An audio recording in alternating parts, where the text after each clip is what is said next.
This is a Pizzelle, a thin, crispy, waffle-style Italian cookie traditionally made around Christmas time. The name comes from the Italian words for pizze, round and flat, and elle, small size, a pizzelle. It originated in the Abruzzo region of southern Italy. Now, I know you may find this really hard to believe, but I have Italian ancestry tracing back to that exact area, and I enjoy baking, so I make these pretty much every year. And I was hoping to do a live stream over on my Twitch channel to show the baking process. Unfortunately, I ran into a few technology and scheduling issues leading up to Christmas, so Instead of doing that, though, I am going to just tell you and show you how they're made.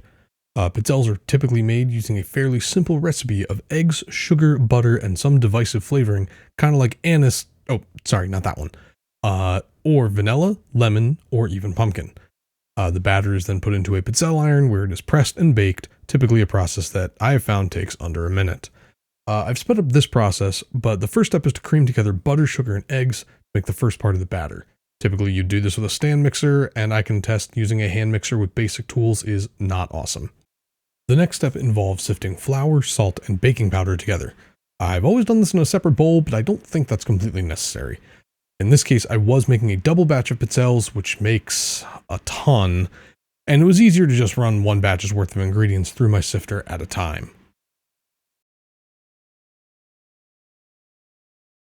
Once the first two steps are completed, the dry and wet ingredients are combined into one bowl.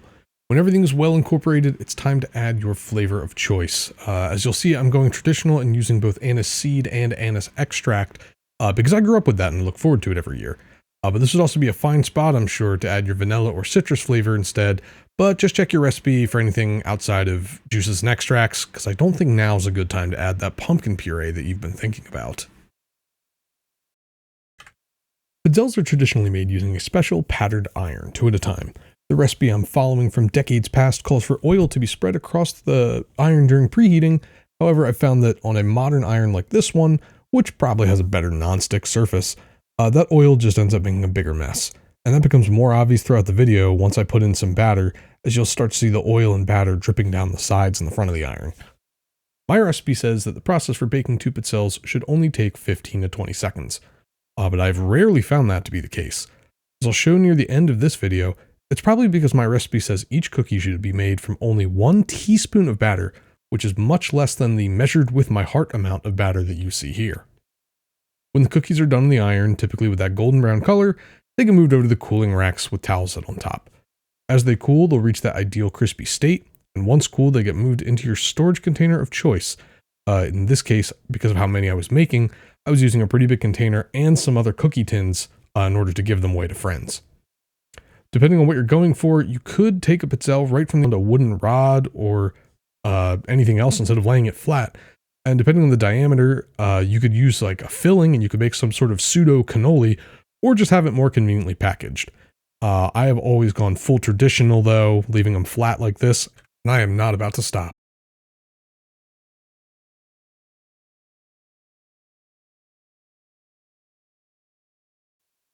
It's recommended that once your pizzelles are cool, they're stored in a wax paper lined container or even with layers of parchment or wax paper between them. This both helps preserve the cookies, though I have no idea how long until they go bad because I've never had any stick around that long, but it also protects them from breaking if you're transporting them. If you did decide you wanted to roll them up and plan on giving them out that way, I'd say wrap a few up in a small bag, tie it with a ribbon, make it look nice and festive.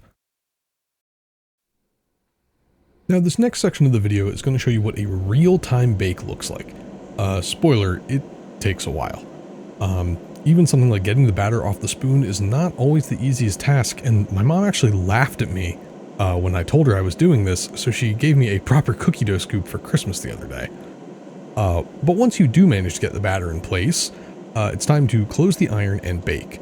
I'll usually let gravity do its thing just like that, but sometimes I will press the handles together to help spread the batter through the patterns. Unfortunately, this sometimes does push the batter too far and gives some of these oddly shaped pizzelles with blank edges because the batter has been pushed onto where the iron is flat.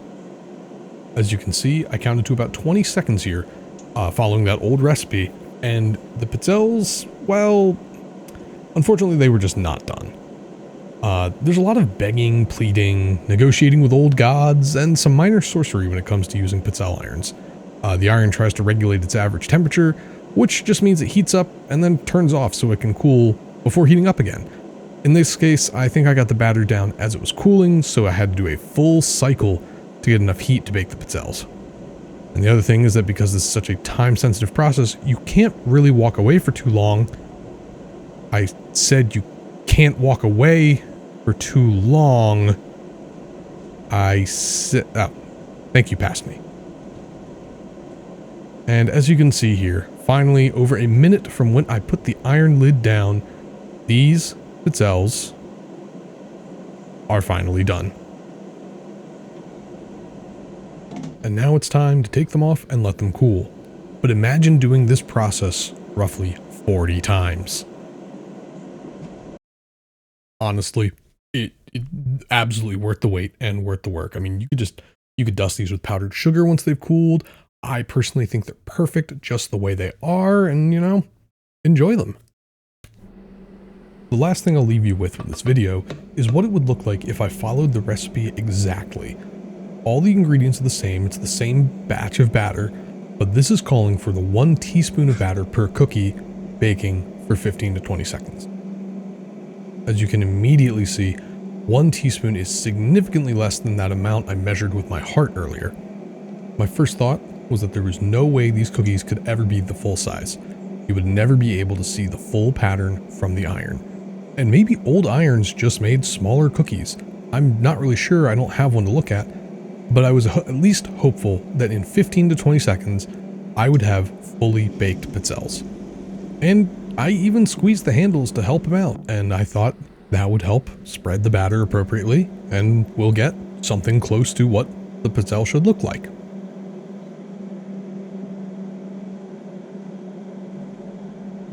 Except, well, big surprise, 15 to 20 seconds was not enough time.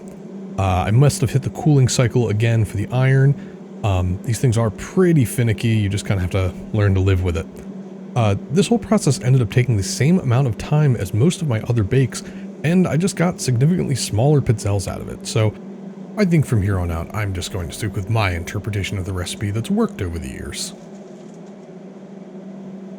I hope you all enjoyed learning about baking pizzelles with me. There are a ton of recipes out there, so please, I'd love to hear about any interesting ones you've made or that you want to try making in the future.